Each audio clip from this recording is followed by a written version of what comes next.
Hello there everyone, DigiGex90 here, and welcome to Cyber Reviews. This is where I will be reviewing video games, movies, and TV shows.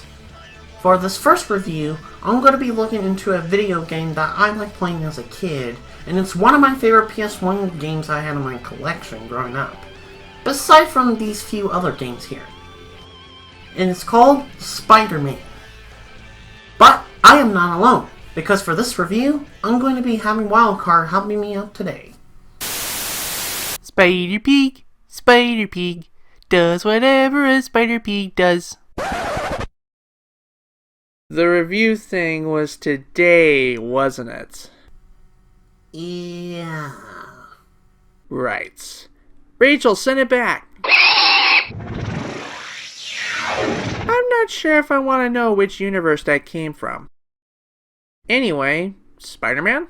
Yeah. Before we get into our thoughts of the game, I thought about talking about our history with the web slinger. You want me to go first, Wild, or do you want to go first? I guess I'll start. Don't worry, I ain't got much. Seriously, before I came into contact with this game, the only thing I knew about Spider-Man was a bit of the theme song, thanks to my dad. But after playing this game, I did see that cartoon on Fox Kids. It was good, but nothing attention-gripping in my opinion. I also watched Spider-Man and His Amazing Friends, Spider-Man Unlimited, and Ultimate Spider-Man, and they were all meh. The only movie I watched was Spider-Man 2, and I remember liking it back then. As for games though, I've played both the PS1 titles, Ultimate Spider-Man, and the recent PS4 game. They tried their best, but to me nothing compares to the PS1 titles. What say you? For me, Spider-Man was, and still to this day, is one of my favorite franchises growing up as a kid. I really can't remember what exactly got me into Spider-Man. Not for sure if it was the game that we're reviewing, or if it's the 90s Spider-Man cartoon. But I do remember getting to the web slinger somewhere around 1999 to 2001, due to remembering that I liked the cartoon before watching the first Sam Raimi movie. And I did remember being a really big fan to where I actually had some Spider-Man merchandise. To this day, I only own a few merchandise like these two Spider-Man puzzles. I guess the reason why I don't have that much merchandise today is, well, the whole basic growing up, you know? Yeah, I get it. Oh, and there's also the time I collected the toys from Burger King, and the time I dressed up as Spider-Man for Halloween. Twice. What did the Burger King toys look like? Something like this. I only had a couple, though I can't remember which ones. I really wanted the web shooter, but it was recalled for some reason. I see. Anywho, the first media Spider-Man that I can remember getting into is the 90s cartoon, aka Spider-Man the Animated Series, which to this day is my most favorite Spider-Man show besides from Spectacular. Which, yes, I will be reviewing these shows later down the road. I don't remember when I got this game we're going to review, but I'll confess I had no interest in Spider-Man at all before then, but I'm definitely curious now. Maybe I'll check out some cartoons after this review or something. Speaking of which, are you ready to check out one of the best damn games ever made? I sure am. Alright, let's swing into action. The game was initially developed by Neversoft and published by Activision for the PS1 on September 1st, 2000 in the USA, with Europe getting a release 2 weeks later. Ports to other systems would follow for months into the following year, with the N64 port being handled by Edge of Reality and the PC port being produced by LTI Grey Matter and Treyarch, the latter of which also handles the Dreamcast port. There's not really much difference between them other than the N64 port using comic-style cutscenes instead of FMV, and the Dreamcast and PC ports using higher res textures. The PC version itself has some issues running on modern hardware, which I'll explain later. The first cutscene of the game focuses on the Science Expo, which has Dr. Octo Octavius, aka Dr. Octopus, whom is voiced by the late Ephraim Simplest Jr. He talks about how he's totally reformed and he's using his new scientific advancements for good. I call bullshit on that. I'm sure you're not the only one. Nice words, Octavius. If these executives knew you the way I do, I wonder if they'd be so quick to applaud. But before we get a chance to ponder the truth to his statement, we see a security team get the crap beat out of them by Spider-Man? I think that's an imposture. You're not the only one. Last time I checked, I was Spider-Man.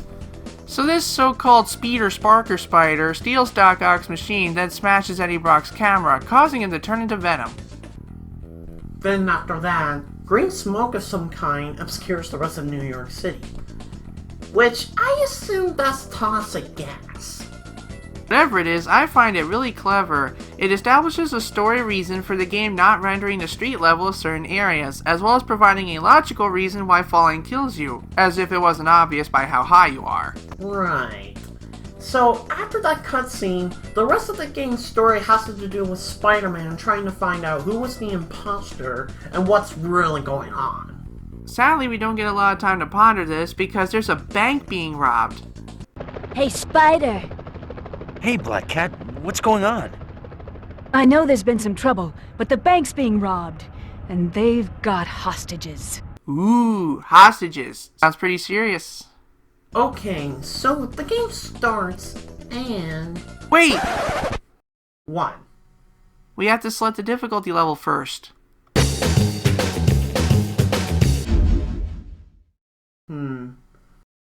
Kid mode. What about the kid mode difficulty?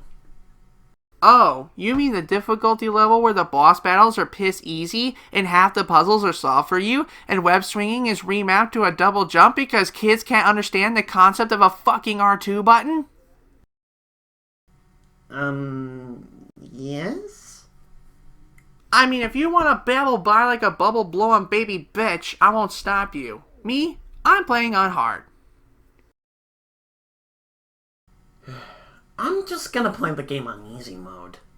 Honey! Anyway, if you do play this game in kid mode, the game becomes a bit too easy. Especially what Wildcard said with the whole web slinging being pressed with the X button instead of the R2 button. Apart from changing how the levels are played, the difficulty selection also changes the behavior of certain enemies, as well as how many web cartridges you start with and how fast they're drained. Kid mode and easy start you with 9, medium starts you with 7, and hard starts you with 2.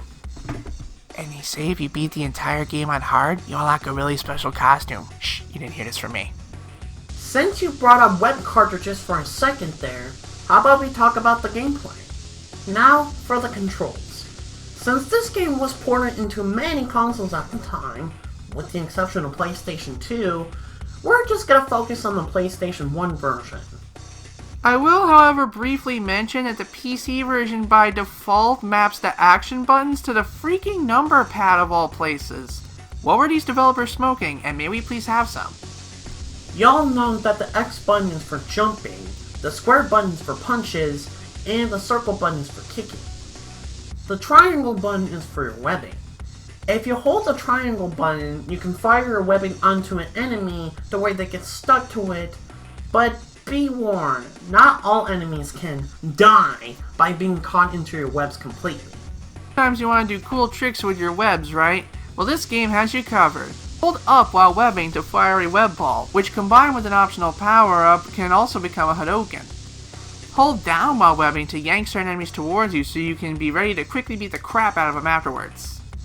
Hold left while webbing and you get web fists, which are slightly stronger than regular fists, but are only temporary. Hold right while webbing to protect yourself in a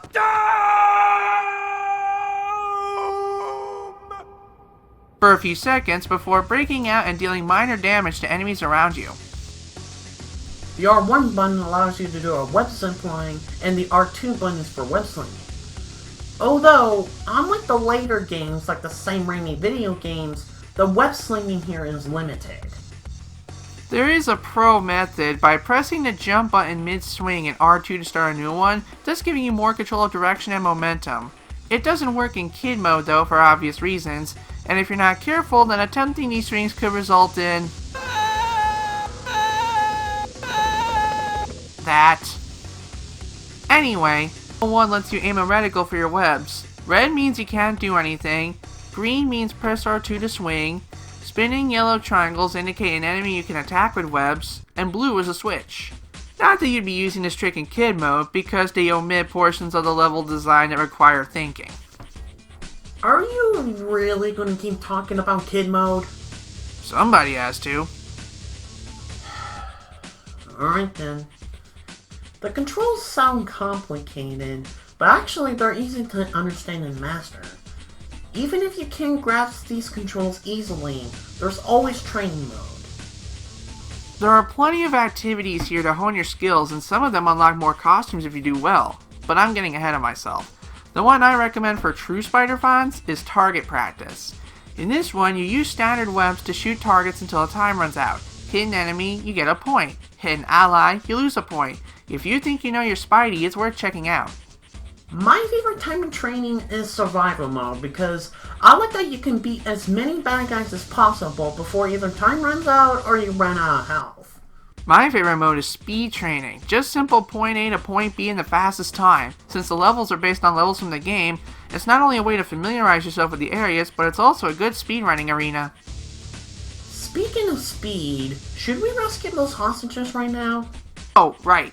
So we swing our merry little way towards the bank to find the police trying to take out the robbers themselves. But these are no ordinary robbers, this is the freaking Jade Syndicate. So their chopper shoots down a police chopper, and then it's our turn to save the day. Once inside the bank, the tone shifts here because we're no longer trying to run around and beat up all the bad guys super fast, but rather we have to be a bit sneaky not to arouse suspicion, else the thugs will kill a hostage resulting in mission fail. Unless you're in kid mode, in which case the thugs will completely forget they even have hostages, giving you ample time to kill the bad guys. The hostages don't get killed in easy mode either. I mean, if you dick around long enough, then... It never happened with me when I played it. That's because you're smart and talented and stuff. Anywho, when you get onto the other floor and took out the thugs from there, they actually have some bomb they planted. Basically, you have to throw the bomb in the bank's blast-proof vault in order to neutralize the threat, as Spider-Man not so subtly hints at you in any difficulty but hard. Think, Spidey, think! You need to put the bomb in a safe place. We get another cutscene. Try to guess what's wrong with it. Jonah, I have shot to the bank robber. Parker, shut up and dial 911. Scorpion's here, and you have to...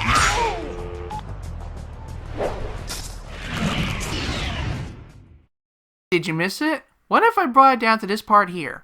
I have shot to the bank robber. Parker, shut up and dial 911. JJ, why are you making Parker call 911? Do you not realize that you're facing a fucking supervillain, right? Maybe he's too busy chasing down conspiracy theories, like the government putting chemicals in the water to turn frogs gay. I find that really ridiculous. Welcome to the internet, my friend. After that scene played, we go from building to building to try to get into the Daily Bugle. While at it, you'll see the spot where it shows Scorpion trying to get to Jonah.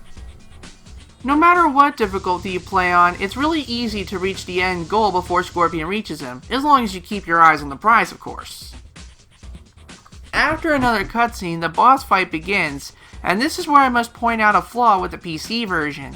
If you try to run it on a modern computer, the frame rate will be so high that the game runs too fast, causing crucial parts of the engine to break. As a result, unless you're running the game through a frame limiter, you'll come across this glitch where you start the level falling forever and never actually get to do the fight. Oh, is it because your computer runs like shit? What the hell did you just call me? Whoa, take it easy, Rachel. He didn't mean it. Right, Digi? Yeah, it was just a joke. Right. Anyway, once you do get this piece of shit to work, the premise of the battle is simple. Damage Scorpion until his health reaches 0 before he does the same thing to you or Jameson. In normal and hard mode, he should be a bit easier to defeat comparing to the lighter bosses of this game.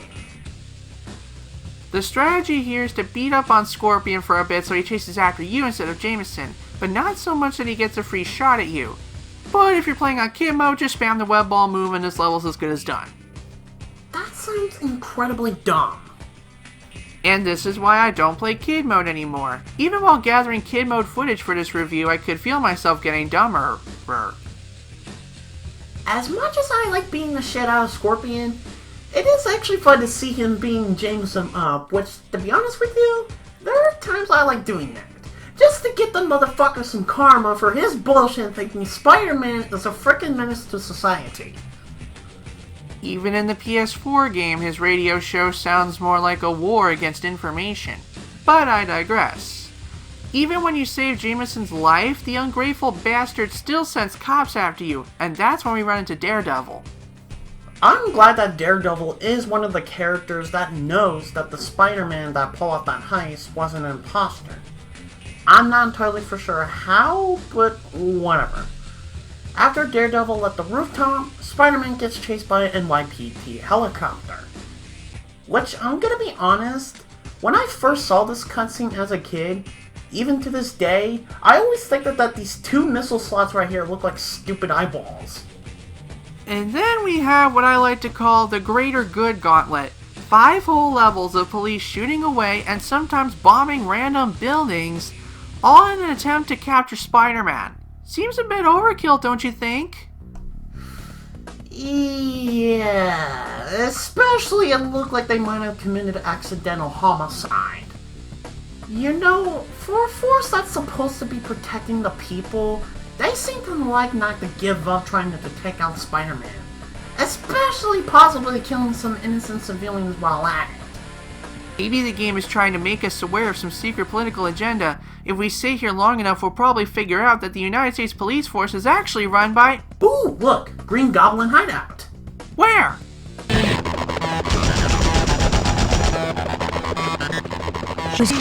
I wonder who those pumpkin bombs belong to. Just kidding. I was describing the armor upgrade. Motherfuck! After getting into this one rooftop and the helicopter went into another direction, we get to the Rhino boss. But not without a message from one of the best Spider-Man villains / anti-hero, Venom. In short, he basically kidnapped Mary Jane, called her a bimbo, and threatened that she has 24 hours to live, so Spider-Man better come save her so she can keep giving him spider handjobs. Why the hell did I say that? I need to get out more. When they got to that one location, some Omni-Tech thing was stolen, and a little afterwards, the Rhino charged at Black Cat and got injured. But we can take him down for Toriel. For Black Cats. For the Rhino, he's a little hard to take down. But if you haven't ran into the electric generators and stuff, you can take him out in the flash. You can also slow him down by coercing him into running into a barrel or the wall. Just don't try to climb on the wall, he'll knock you down with brute force. Get down here! Also, he deals a lot of damage if you try to do too many melee attacks, so fight carefully. Or, if you're on kid mode, just keep spamming the web ball until you win and slowly start regretting putting the disc in the first place. Come on, you know as well as I do that kid mode is pretty much the participation trophy of this game. Yeah, whatever. After defeating the Rhino, we get to Venom. But after a brief scene with Spider-Man and Human Torch. And that brief scene is important because Spider-Man drops a very important tip about Venom. Well, that's my story, Johnny. Looks like you're in a lot of trouble. You'll find Venom. But how? Venom is invisible to my spider sense. And we also get this gem. Where, what a wuss. Hey, wanna race? Parker hates it when I get the drop on him. I hate it when he gets the drop on me. Hey Digi, did you know that Spider-Man hates it when Venom gets the drop on him? Yes, shut the fuck up about that! Also, what does Pot of Greed do? Stage starts, and well, the stage is easy for the most part. All you have to do is swing across the rooftops to try to catch up with Venom. Also, coming across to this one building. Look out, lady! Oh my goodness!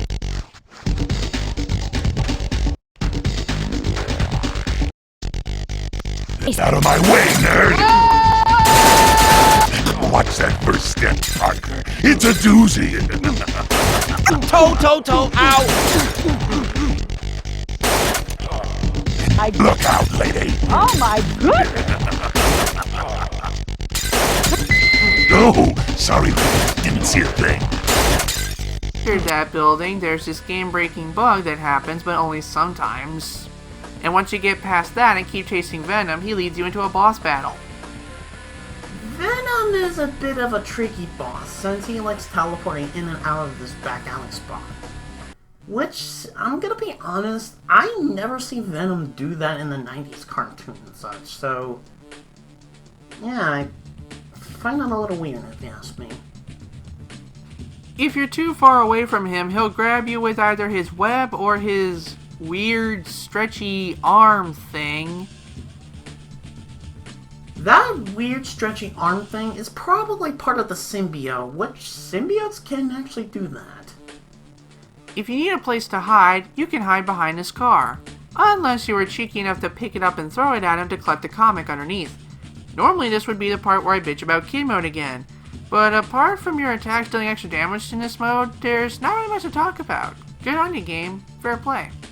After defeating Venom, you'll enter the sewer levels, which they will last for quite some time. Especially in one of the levels, you'll be on a frickin' subway train. But first allow me to bitch about kid mode again. In the level right before the subway, there's a section where you use your L1 targeting mode to swing from pipe to pipe and land on a platform with a door. But in kid mode, Spidey swings off screen and he's just at the door automatically. Because God forbid our children have to do any actual thinking or problem solving in this game. Yeah, that is something I'll admit is stupid, especially for this game. Anywho, the main enemies you'll be facing in these sewer levels are lizard men. Which, to be honest, in my eyes, they're some of the easiest enemies that you can beat the shit out of. No kidding! If you go to the survival mode on training mode and pick these guys, they can just easily be beaten compared to other enemies of this game.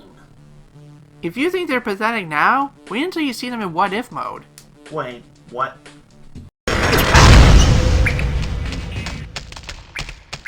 I'm sorry, guys. I'm sorry, guys. I'm sorry, guys. Did they just shit out radioactive shit?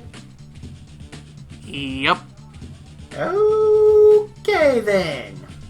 In the next level, you're on a moving train and you just have to survive until the end without falling off or dying. Occasionally, you'll see a pickup fly by to restore your health or webbing, but you're also fighting an endless horde of lizardmen as you go. I'm already...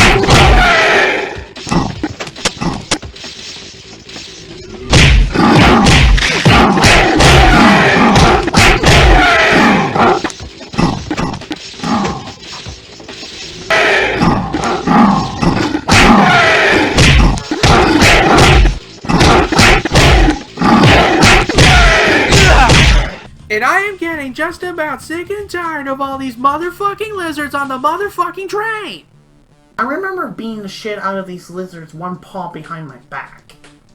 Good for you, want a cookie? No. After beating the shit out of the lizards, Venom shows up out of nowhere and knocks Spider-Man off the subway train.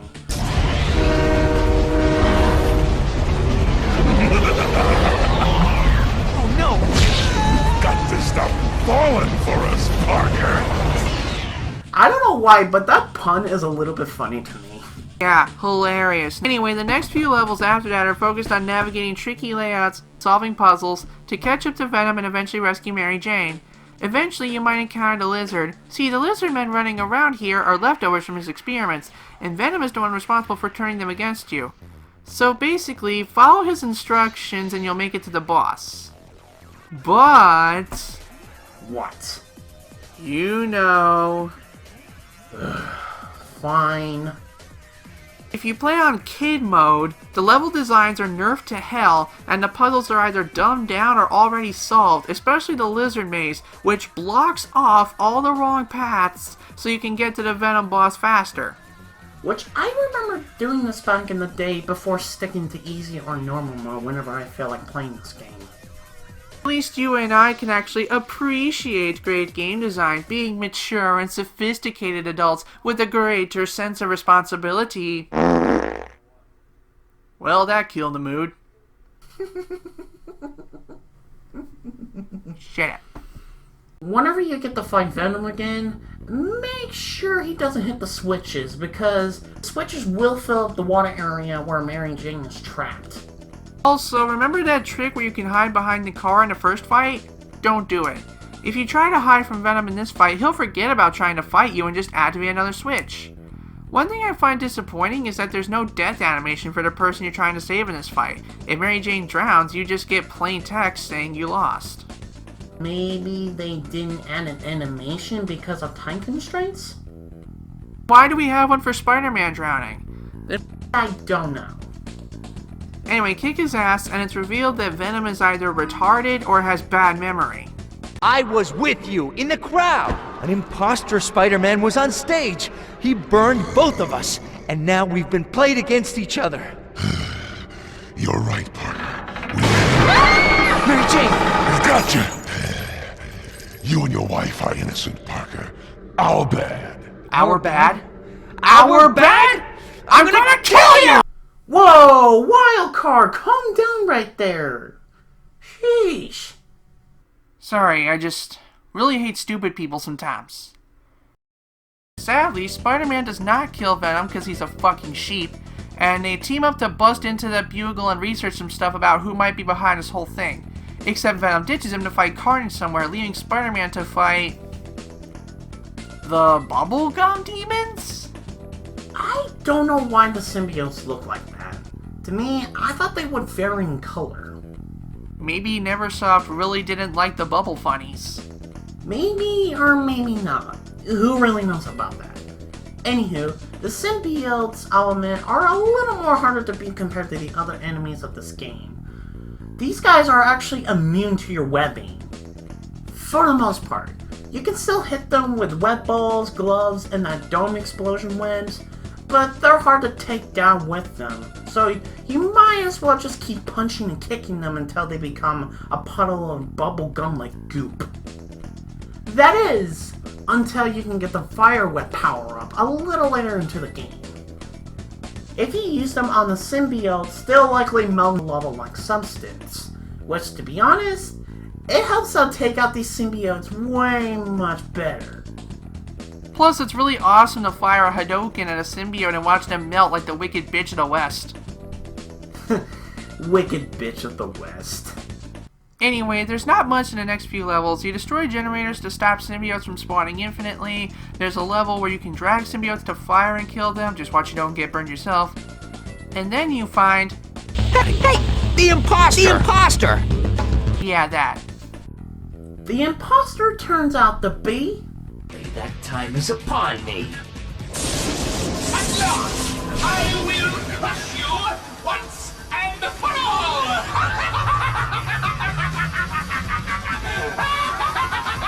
No, little spider, you will die! Is it too late for us to be friends? The bastard child of Sandy Cheeks and the Green Goblin? I can see where you're coming from with that statement, but it's not. It's Mysterio. Rey Mysterio, the WWE superstar? No, just a Mysterio! Jesus, you don't have to bite my head off. Have you seen the amount of main dye I'm wearing? I'm probably toxic. Whatever. Anyway, in order to defeat Mysterio, you're supposed to hit these things with web balls. Assuming you have enough web cartridges to do so. While dodging Mysterio's attacks and environmental hazards, of course. Why do I get the feeling you're about to... What? I knew it. In Kid Mode, the environmental hazards are disabled, and you can take out Mysterio's weak points with a standard web attack instead of a web ball. Look on the bright side. At least it isn't just straight up web ball spam like the other non-Venom bosses. Maybe it is to you, but for me, as far as me playing this game, I keep doing the web ball spam. However, Mysterio drops a location, Punisher tries to assassinate us, but he just needs to stop, and then more symbiote fighting and generator blow-upping. Especially finding the fire web power-up in the beginning of the warehouse. Anyways, after going through these levels of blowing up the generators, you'll come across a room where you'll find Black Cat. What? We skipped something. We've been skipping things throughout this entire review. What's your point? Well... Oh no. In Kid Mode... God damn part of the warehouse level, you have to navigate the secret passage and try not to get killed by spinning fan blades. Unless you're in kid mode, which adds safety grates to every single section so you don't get killed, as if kids don't understand the concept of wall crawling at this point. You know what? At this point, I shouldn't even complain about you pointing out the shit in kid mode. Kid mode made a fool out of me. It deserves every last drop of my cynical venom. Anyway, we find Black Cat and she says that we have to blow up the power to the complex to help her escape. So we decide to kill two birds with one stone by jamming the exhaust ports that release the fog upon the city. Our worst enemy here? A symbiote generator in the center of the room that you can't destroy. It can be a bit of a problem if you don't have any web cartridges, but if you're playing in kid mode or easy mode, it shouldn't be that much of a worry since you don't have to fight the symbiotes. So we press some switches and blow shit up, and now we're left with the trifecta of boss battles. Doc Ock never reformed. Why are we not surprised? Anyway, Venom decides to tussle with Carnage for a while. So we start by fighting Doc Ock. The goal is to activate the switches to create shields to draw power from his shield, then beat the crap out of him. Not much to it, though I will leave a minor note that if you play in kid mode, the shields you create don't spawn. So pressing the buttons made Doc Ock's shield fizzle out for no reason. I find the Doc Ock boss fight a little bit easy. Oh, you haven't seen easy yet. Let me guess. The Carnage boss? I'll leave that battle to you, but before I do, I'd just like to point out how pathetic Venom is for getting his ass kicked so quickly. One to go. Wonder how Venom's doing. Yeah, I really don't get how you got beaten so easily by Carnage. Anywho, Carnage is a little hard to beat. But if you do this... You've interfered in my life for the last time, Carnage!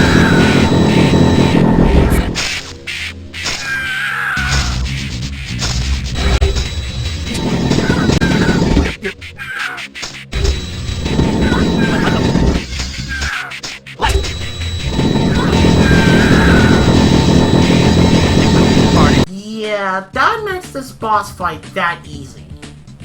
The only thing that makes this easier is kid mode, because... Let me guess. Wet ball spam. I'm starting to sound like a broken record, aren't I? Yes. Yes, you are. Broken record. You are a broken record. Anyway, once we defeat Carnage, the symbiote detaches itself from Cletus Cassidy, and the adventure is over, right? Well... Well, just another day in the life. Whoa! What the? Is that Ock? What the... I regret nothing. Yeah, guys, this is the final boss of the game. Which the game likes to call this thing Monster Ock. Notice that we're calling this a boss and not a boss fight. This is because you can't fight him. All you can do is run like a bat out of hell, do some well-timed web swings and a few zip lines here and there, and you're home free. I'll admit, as a kid, I had a hard time being this level. Me too. As a child, I couldn't understand how important ziplining was, but little did I know that the R1 button would be my savior. Yeah. After beating this level, you'll see the last cutscene to the game, which I actually like the ending. Yeah, you don't see protagonists and antagonists play Go Fish often these days. Yeah, banter is generally good for helping the audience connect to characters. That's why I like seeing banter in certain story-based YouTube projects. Wink. After the ending cutscene, the credits come in. So, your thoughts on the story of this game, Wild? While it could use some explaining in certain parts that didn't make sense, everything seems to come together quite nicely in terms of telling an interesting story and converting it to equally interesting gameplay. I like how the bad guys were working together to present a viable threat. You often don't see camaraderie when it comes to villains these days. And as for the conflicting ideas of Spider-Man still trying to be a good guy, even though the world is painting him as a menace, for the parts where the conflict is relevant, it is played up really well. Same here. It was unusual to see Dr. Octopus and Carnage working together, despite that one is a serial killer and the other is a highly intelligent scientist. And while the controls can be a bit clunky at times, there is no way to control the camera while moving, what the hell, the gameplay as a whole totally encapsulates the action-packed thrill ride that is the Spider-Man. I can agree with you on that. The controls can be a bit clunky at times, especially how you can't do free web slinging unlike some of the later games, like Sam Raimi's Spider-Man 2. But I think the controls in the gameplay are done pretty well, especially for the PlayStation 1. Since the PS1 does have its limitations, and I can understand that Neversoft was probably limited on what they can do at the time. And the cool part is, we didn't even show you a lot of the cool stuff this game has. There's hidden comic covers to fly into stages, unlockable costumes for extra abilities and aesthetic appeal, a character model viewer, storyboards, and even a freaking cheat menu. But how are we supposed to know what the codes are? I don't know, man. Just type shit.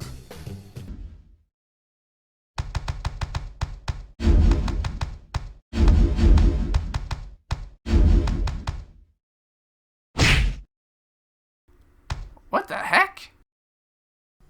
Hold on, let me try.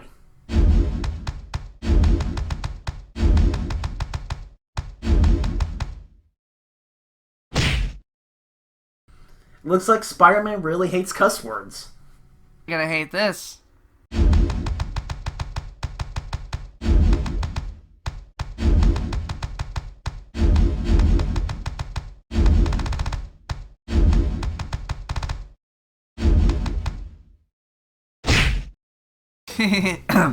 I mean, I can see how an immature being can get endless enjoyment out of that. Yeah. In all seriousness, there are great uses for the cheat menu, like unlocking things, invincibility, big head mode, debug information, and even the what if contest. The what if mode is where some parts of the game are altered to show, like, what if this Marvel superhero appears here, or dialogue like this. Polo! We'll let you figure out the rest on your own. In conclusion, I got to say that this game is really good, and I recommend you should get this game. Either get it at your local third-party game store, getting it on Amazon, eBay, or whatever online store you like using, or you can just get the ISO of this game and play it on an emulator, like I did for this review. And if you happen to play it on a modern PC like me, you should probably apply some sort of frame limiter to the program so the engine doesn't run so fast that everything breaks. But that aside, the game runs fine on certain PCs of the era, as well as modern PCs with the frame limiter, and of course, you can always emulate a platform of choice if you're not really a console collector person. If you're planning to play the N64 version, expect the cutscenes to have more of a comic book style, since Nintendo 64 cartridges couldn't build the whole FMVs. The only exception is Resident Evil 2, but that's a different story. The Dreamcast and PC versions have comparably better textures than the PS1 and N64 versions, but I personally find myself coming back to the PS1 version out of convenience alone. It's got the FMV, and I don't have to run compatibility programs or pull random strings to get it to work. And to be honest, it's better to play this game on the Dreamcast or the PlayStation 1, so you don't have to come across these issues. A lot of these positive traits carry over into the sequel, and hopefully we can review that at some point in the future. I'm pretty sure we will. I just need to play it a bit more before getting to review that. Anyways, I would like to thank you for joining me on this review, Wildcard. Thanks for having me, this was quite fun. And if y'all would like to see me as a Who Man playing video games or doing other stuff, then you can check out my channel, link in the description. Alright, that's all for the review of this game. So, thanks for watching, and until such time as we meet again, this is DigicX90, signing off. I'm Wildcard, and I'll see y'all later. Peace.